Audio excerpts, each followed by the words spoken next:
I guess in a way we've recognised through a number of channels really about the need to reflect on the nature of the relationships we might have with the organisations that we fund, and to some extent to move away from what might be described as quite transactional into something that is more relational. Why are we doing that? Why do we want that? I think we've heard very clearly from the feedback that we've had from grantees, and we've done the annual grantee perception survey, which has been a very detailed look at feedback. People want a different level of engagement with funders, and certainly with us directly. They've told us that. But we also know from our own experience that the more that shifting the nature of those relationships will hopefully create a richness to the dynamics between us that I don't think we're able to have.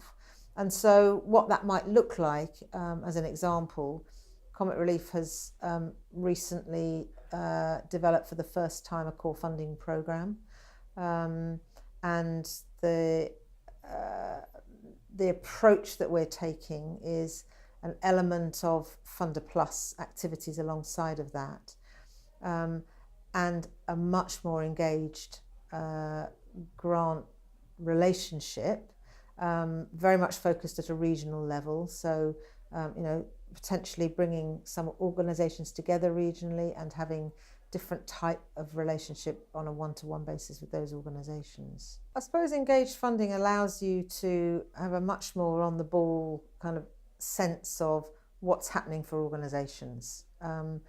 We in the old style of how we might have done things, it might be 12 months between awarding a grant and sort of getting something that's, report back, which, thinking about the dynamics and actually the power dynamics in the relationship between, us as funders and grantees or partners, people aren't necessarily going to feel comfortable and confident and wanting to share some of the challenges that they're facing, all the things that are going well indeed, just having.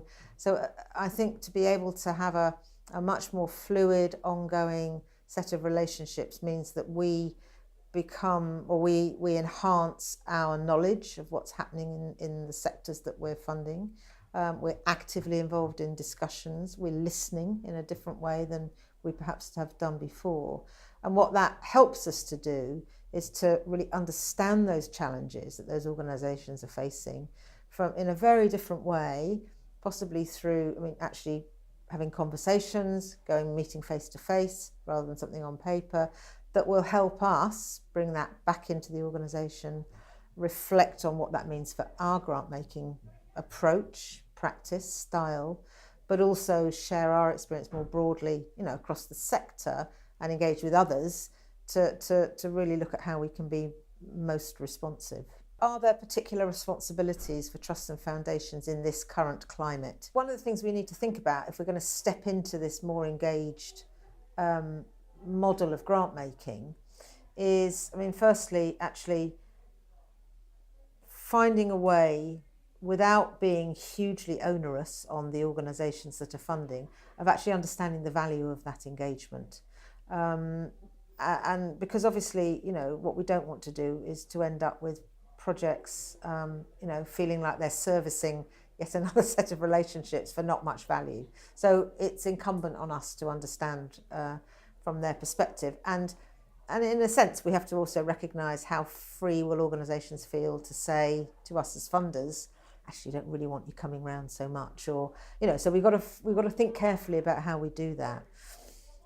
If some of the organisations have got engaged funding relationships with 4 or 5 different funders and are having to spend an awful lot of time, meeting those funders, servicing those needs and stuff, there may well be a case to start to look at whether some greater form of collaboration we can tap into as a group of funders.